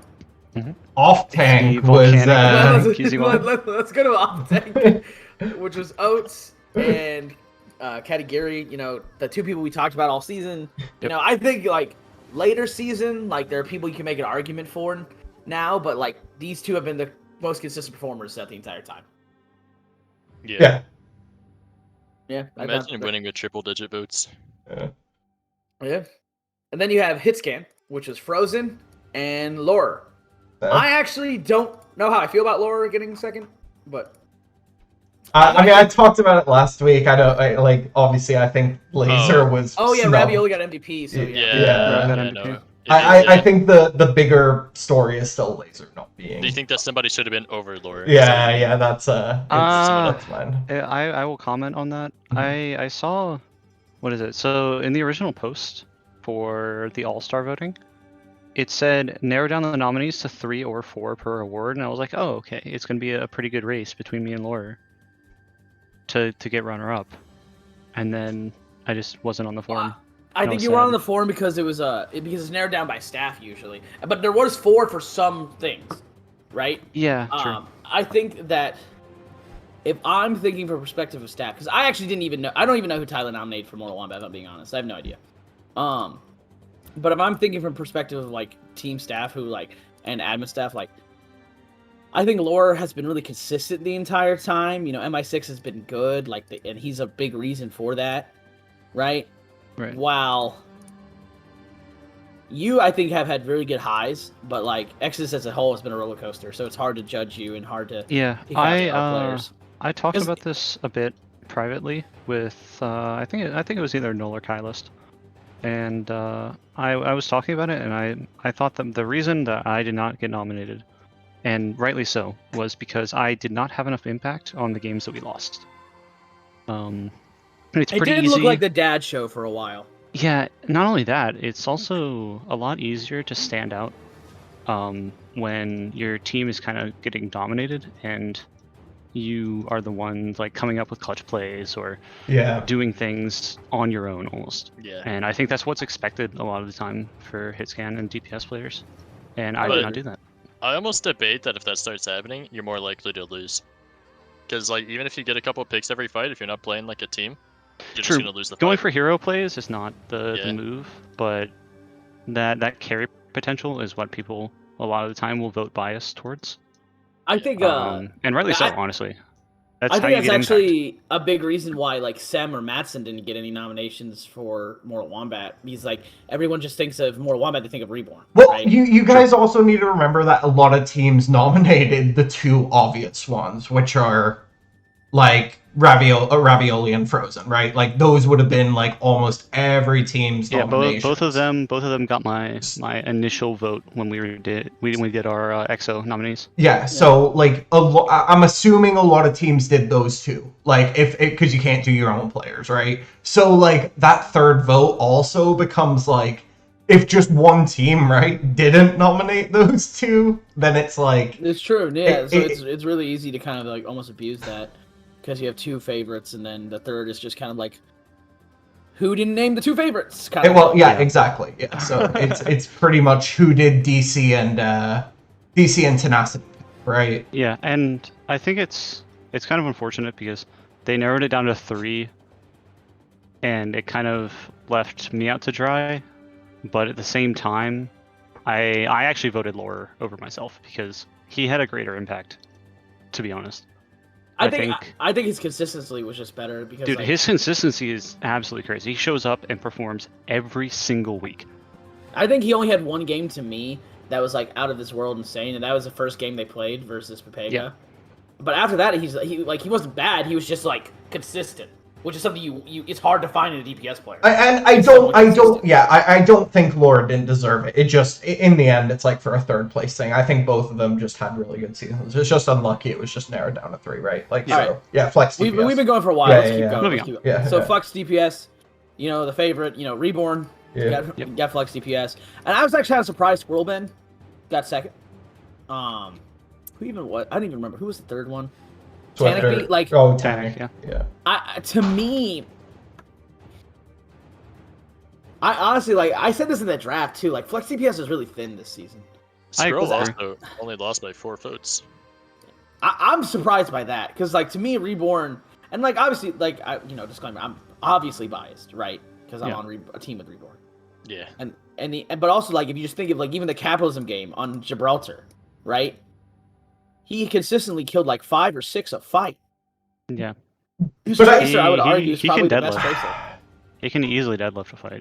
Reborn has had more flashy plays, though, because, let's be honest, Mortal Wombat has needed him to have flashy plays, Sure. where Squirrel... And that's what I was talking about earlier. And it's very easy to look the part of like a carry DPS if you're having to get more picks per fight. Or And your that's what team is people see a lot of pushing the time. to make you the Right. carry. Yeah. And that's If they're not giving me. you- That's not me knocking Reborn. Like it's obviously big that Yeah. he's able to do that. Just Squirrel Ben isn't put in the same opportunities to do those kind of things just by the way that Tenacity plays and just kind of I mean, owns he's the the second, game. but he's still the second fiddle to Rav because Rav and Oates are were like the big damage dealers, the big Right. killers of the team. He is not the star player or the carry by any means. But he is consistent and he is always there to either clean up or put in work mid fight. Yeah. I And mean, it's and also, like, his it Hanzo helps hops that, like, off. Reborn- Sometimes he clutches up, Yeah. Yeah, Hanzo. it's like his Ash and Hanzo are very good. but usually it's Ravaroots, I agree. Yeah. Yep. I And think actually, also like Mortal Wombat played more map 5s than any other team except Kappa. Kappa. Yeah, and because of that, we had so many more game sample sizes, and like Reborn was like the only consistent starter outside of Sly and Apom for Mortal Kombat. Well deserved, And, though. Yeah, absolutely. Yeah, I think my original vote for Flex DPS was Reborn, then Scorbun, or Scorbun, then Reborn. One of the two. I agree. All right, let's go to main sport, which was Corey and Slimal. I was actually Corey's kind of a beast. surprised. I was kind of surprised not to see a Deefy in there, but the more I thought about it, like I think a Deefy is like the games he missed, and like some of the games, like it's hard to pick out good main supports, right? Was he even eligible for the original form? Yeah, I think so. A Deefy played in pretty much every game, right? It was just the third. last couple, right? Or He was on the voting. Yeah, he was the third Okay, in voting. Yeah. So He he- almost wasn't got second. He was close. yeah, like Sly only beat a Deefy by 4 votes. Corey, I think was everyone's expected because he's been really consistently good the entire season. Yeah, good and Corey's a beast. consistent, yeah. And then Sly, like, I know Mortal Kombat hyped him up, especially after the MI6 game, because like, I still to this day feel we win that map 5 if Sly's there, if we have Sly that series, because T-Tar main support's just not the same, and I love T-Tar, but it's just not the same. The voting isn't that shocking in the end, I think. It makes sense given that it just happened to miss games at the wrong time, so people like weren't fresh in mind and putting him in Honestly, voting. So. I actually want to speed ahead to the flex support. Yeah. Right? I'm surprised Silver Talls got second, considering Basket literally starts over him now. Like, who else was nominated for flex support? Let me even look. Monarch, I think. Monarch. I'm actually also surprised like Aplom didn't get nominated. Yeah. To be honest. Yeah. Aplom's pretty good, honestly. I think they made a pretty good showing this season, but iMustache was like a shoe-in for me, and then... Oh, no, yeah, no, I think iMustache 100% is probably the best flex support in the league. Yeah, I think there's a big gap, or not a big gap, but like iMustache a is so decent-sized good. gap between iMustache and the rest of the flex supports. It just surprised me that Silvertalls was there, considering he literally was benched for Basket. Yeah. Like, for like the last 3 or 4 games. Yeah, I think on my original form, I just put iMustache. I didn't know who else to put because That's fair. literally there was just such a big gap. That's fair. He is very good. He's extremely good. No, like, no knock to Silvertalls for winning. You guys know flex support is I's off roll too, right? Yeah, because he's like almost GM on tank right now, isn't he? Or is he GM? He hit GM. Yeah, he hit GM. I know he played off tank for like Hangzhou Bark last season and stuff like that. Off tank / main tank. Because him and the Gurgler Yeah. were the tank duo, and he's very good at. I is very good at every role, and like he is like the biggest flex you could ever have. He's just built different. Yeah. I mean, honestly, like if you think about it, like if they don't have Oats for a game, like you just put I on off tank and you're fine. But I guess now the real problem is you don't really have another flex support. We really like to have I on flex support. Rookie was Oats, then category. Yeah. Same thing as the off tank. Makes sense. We talked Seventh about man, them. Epic Shock makes sense. Next shout out to shout out to Epic Shock. He's in here, so yeah, really. Yeah, triple digit votes. Let's go. Sir. And then you have most clutch, which is Swifters and Oats, and this makes sense, even though like I think Oats should have gotten it, but also I don't think Oats should win everything. Then most improved Swifters. MI6. Actually, I 100% agree with Swifters as most improved because this man on DPS, like in Pugs and in the draft, I thought was atrocious. He was still getting big plays against Mortal Wombats. Like it wasn't like he was like throwing. I'm saying he's talking about in Pugs like before. Oh yeah, no, I'm just saying like even like towards the end, like during the game, like his last game, he was playing so well. Like he is a good player, and he has definitely stepped up his DPS game. I will say this: he was the last time I played with him, he was a main support. Yeah, on Stalingrad, right? Yeah, on Stalingrad, and he is stepped up big time. Yeah. Shout out. I really like his DPS now. I'm not gonna lie. Last time I played with him, which was on DC, when he was our third DPS. Because like DC's DPS was like Matson repeat then Swift. Yeah, you guys were crazy with it. Well, yeah, and then we got 4-0'd by Mob. You know. Pain. Pain. Happens. And then Swifters went to Obligation. But like. I feel like that's more pain. I mean, it's whatever. Yeah. And he just has improved so much, and like He stepped up to the Yeah. plate. Well, Done everything MI6 needed. Wooly has also gotten better, right? So like it's absolutely. yeah. There's multiple people, but yeah. hey yeah. man, plat main support, let's go baby. Yeah. Yeah, I mostly noticed Swift because obviously DPS bias. I tend to watch the role I play. But I've also noticed that Wooly has gotten significantly better from like not being drafted whatsoever to going and like I wouldn't say like making contention for top of main support, but He did his definitely job. like he definitely did his job. Like he did not get gapped in any of the matches that I've watched.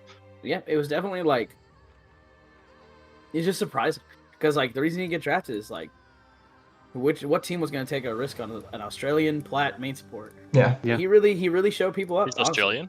Yeah. Yeah, He's he an plays from he plays from Australia. He bro. plays Like, on- he plays That's like great. Literally a literal he OC plays a ping. 200 ping. Yeah. So Only 200, really? I think isn't This man's internet is like godlike. I mean, I don't Australia. think we Alright. know the exact number, but yeah, it's high. I think Wooly Are- told me are it's like we- around 200. Are we doing team staff standout? No, that's Nah, too no, much. that's not. Nah. All right, well- well, you could run through, speed through them now. Speed Let's through. go, Fine. Suki. Like Okay. don't even talk about like just Okay, I'm going. blitz. Jeff, I'm going. You got it. You go. DC, Kern, Exodus. How many lights? Go to coach from Stalingrad. I remember. Yes, 5500. Him. Oh wait, no. I have to. They don't have it like per division. Capitalism. Deflex and Taco Truck. And my 6 is Lurer because Wanda was AFK. And then Mortal Wombat is Tyler. Pepega is Damien, which makes sense. Tenacity was Suki or Let's go, Grimace. Suki. Yeah. And then Vitalize was Hypnotoss, and then that's everyone, right? That's it. Yeah. I think that's Yeah, it. wow. I got confused because like they don't have it by division. I've been Yeah. brainwashed So I had, by to, I had to Suki. find. My brain had to work. I had to find people. Okay. All right. All right. Well, we have games starting. Honestly, when this release, it'll be game day because games are on Friday. So a lot of good stuff to watch. You have novice, you have advanced, and then you have intermediate all this weekend. So tune in. It's I don't gonna be even banger. know. I don't even know if we're gonna get streamed because of the novice games. I think we will. I think at least one inter game will be streamed. I mean, And if not, we always have a player. Yes, you'll see the Nev POV, bro, from the bench. We need to bring back the Fish Swifter casting duo. All right. Goodbye, everyone. Have a good one. Hey everybody, welcome back to Countdown.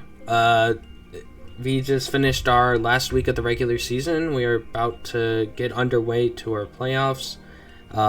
This week, once again, I'm RMM with Asdo, but our guest this week is Knock on Wood and Varaja. Hello. No, Knock, you're not supposed to change your nickname. See, you're messing up the format. You're messing. So I gotta change it back. Yeah, I'm too lazy with the formatting. Don't mess me up. Yeah, but we're playoffs are set right now. All-Star voting should close tomorrow. We'll probably talk about that next week.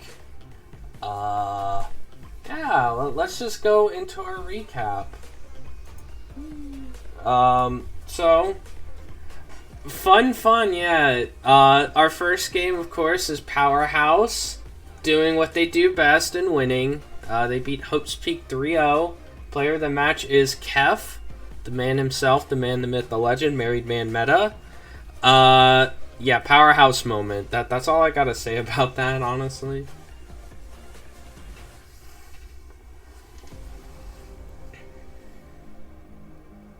Oh yeah, they were off-rolling.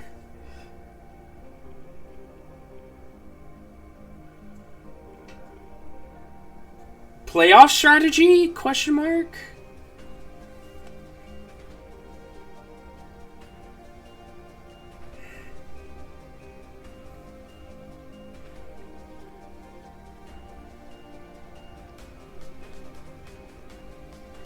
It's like that one oh shit, forgot the word for this because I'm really tired. But it's like playing a chimpanzee in chess. You know, they're just gonna knock over all the pieces and shit on the board, and you could lose. Yeah, that's a legitimate strategy, by the way. Okay, well, let's continue. Our second game, an actual game where both teams actually won a map. Axolotl Syndicate won 3-1 against Goofy Goobers. Player of the match is Glacial, and the honorable mention goes to Sparrow. Yeah.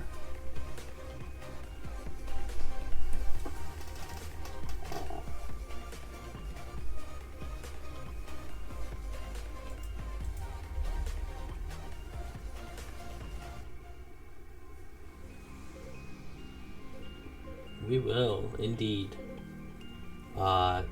Okay, well, those are that's our recap. Woo!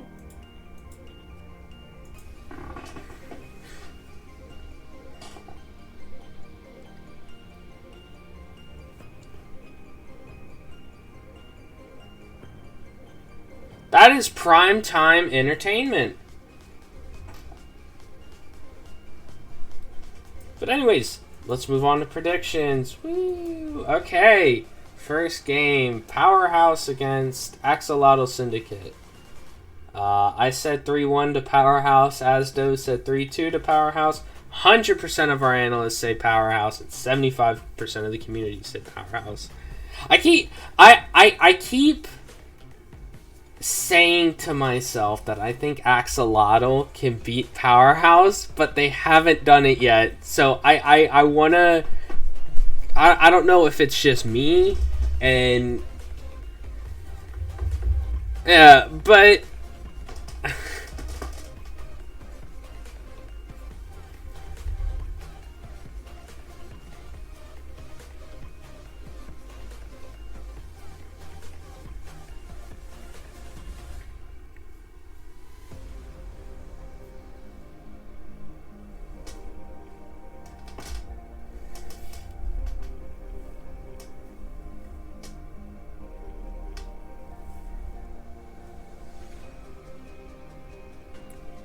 I just want to say I think it'll be Powerhouse pretty handily, and I'm saying that just so I jinx Powerhouse and we get an upset, because that's the script. I'm the staff. We're writing the script as we speak right now.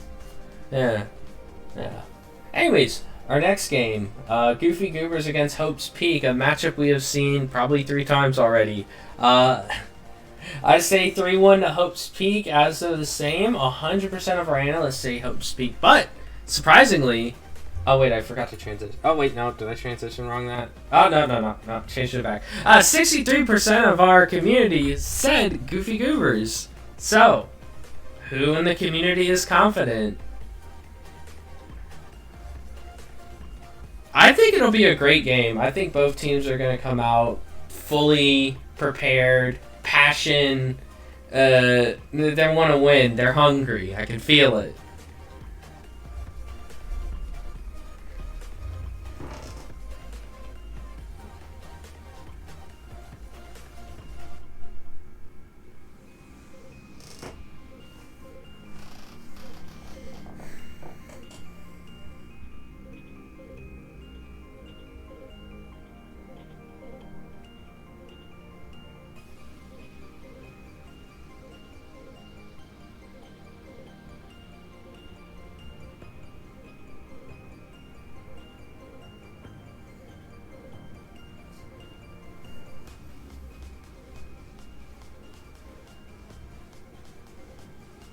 Yeah, I mean, it's the playoffs. There have been crazy things that have happened in these year playoffs before, especially like last season.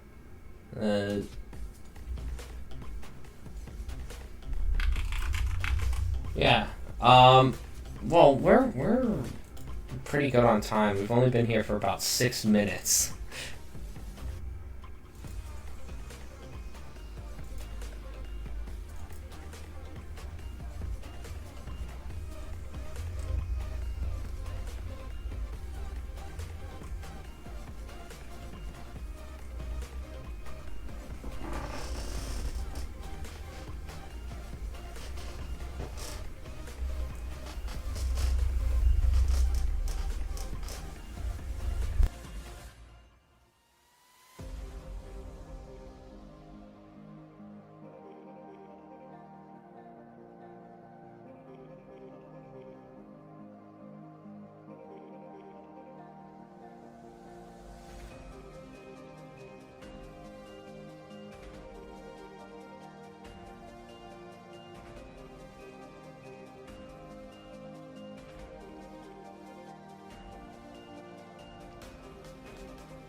Yeah, I want to ask who everyone. Well, I'm the master. I'm the bookkeeper here. I already know who's leading, who's winning these awards.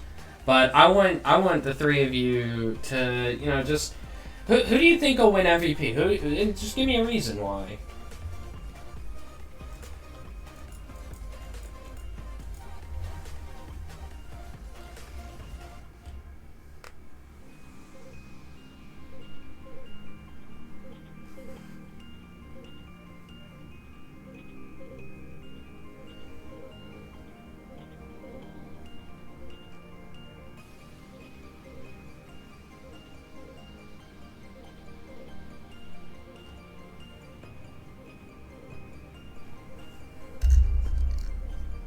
Mm.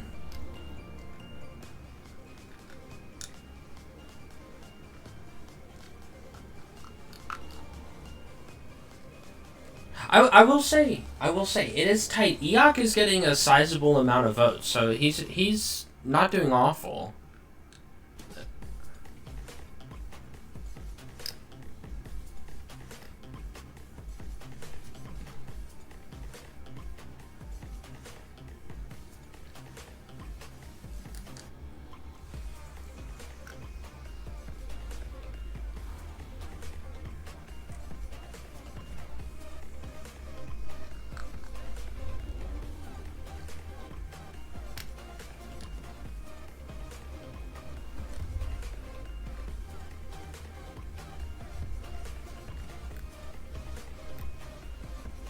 Well, I think Glacial should win personally, just because he's having a higher impact. This is just my opinion, of course, but I feel like DPS has less of a carry importance on teams compared to main tank. So if Glacial is doing that and basically winning games more than two of the best main tanks in the division, I think he should win MVP. It's just insane how much he does for Axolotl.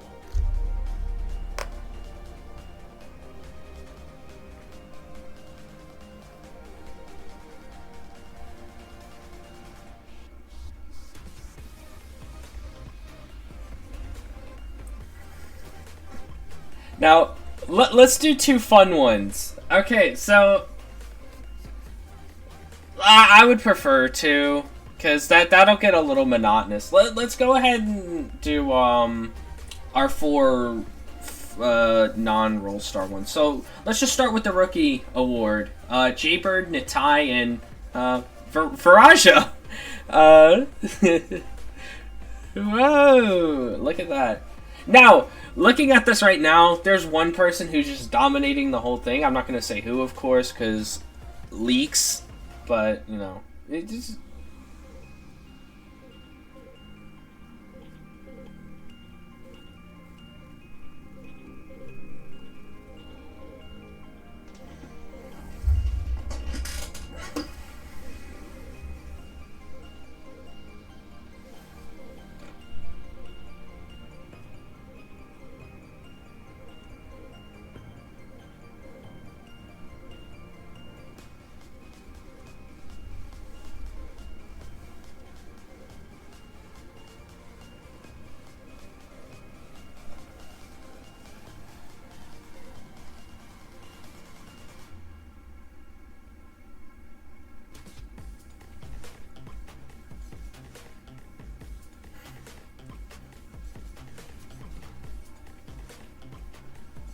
Yeah.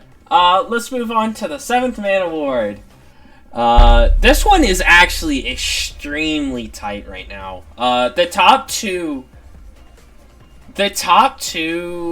so far in voting, number one is 38.9% of the vote. The other one's 37.8. So that's like 1%. If like 2 or 3 people vote one or for the second place one, they'll get it probably. Actually, I haven't voted. Perhaps I will. Chaotic. But our the not.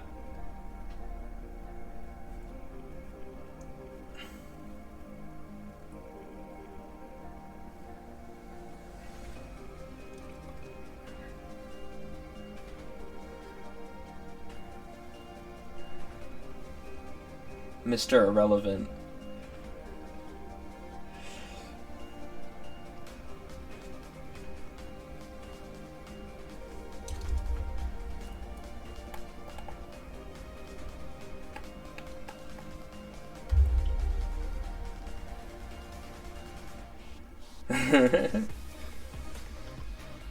But our other two nominees, of course, are Rectophobia and Marky 8. Marky 8 doing pretty good sharing time with Jason. Rectophobia has always been pretty good. I think I wish this was a 33-33-33 type situation, because I think everyone actually has a legitimate reason to win the award.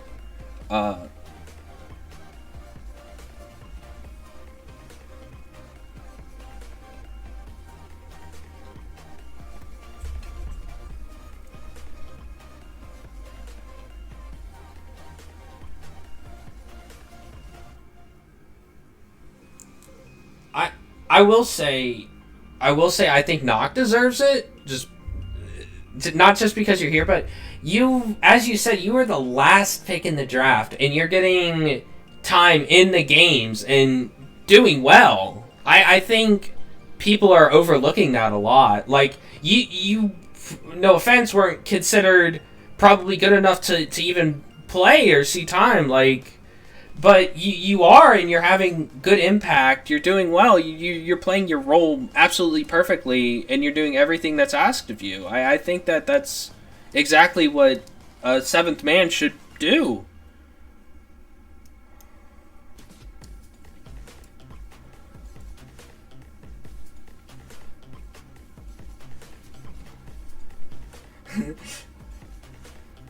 Okay. Let's continue. The most clutch award between our MVP candidate, our two MVP candidates, Glacial, X-Runner, and the third one is Azalea. I think that's how you pronounce that. Now, there has been some controversy previously based on them not getting an MVP vote, but we're not going to talk about that. Now, who do you guys think is the most clutch out of that group? I say it's Glacial, because Glacial is going to get MVP, probably.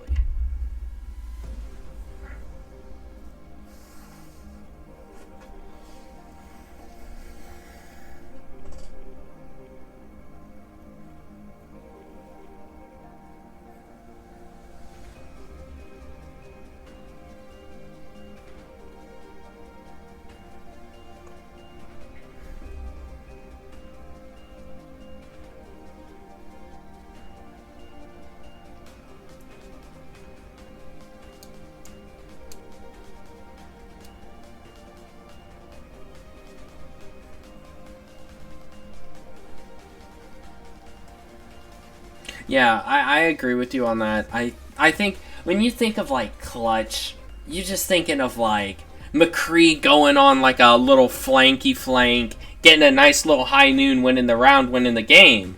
You can't do that very much as off-tank. Maybe, like, a Flux or a Diva Bomb, but most of the time, you can't really clutch out a lot of fights, because if you make a clutch play at the end of a game as an off-tank, it's usually what you should be doing. You get a lot more loosey-goosey freedom with DPS to be able to make clutch plays. So, yeah, that's just my stance.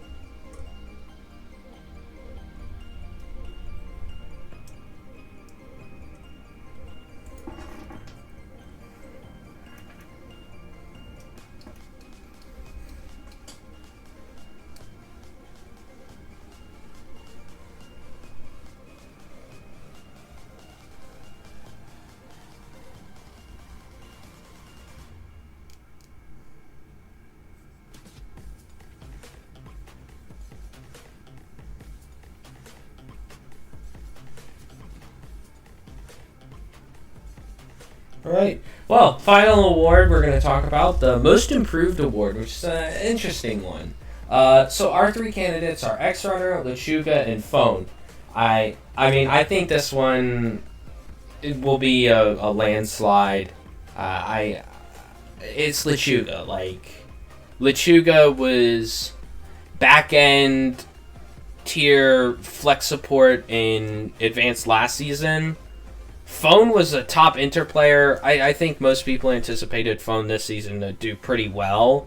And X-Runner's more of an unknown, but he didn't have any expectations. So when Lechuga comes in early in the draft like that, people are like, okay, well, that's a weird pick. And then she does well. I think like they've improved. It's blatantly obvious. I think it should just be Lechuga.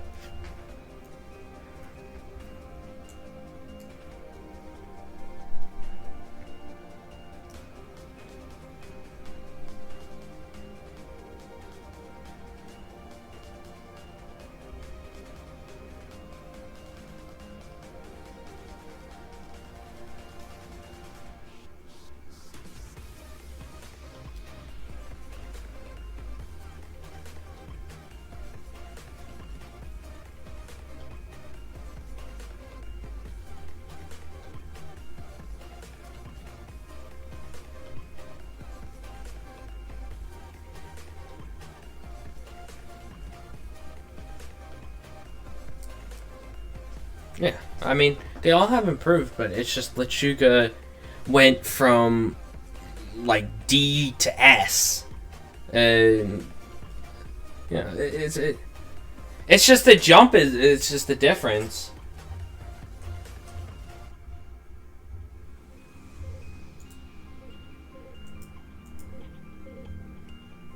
Segway.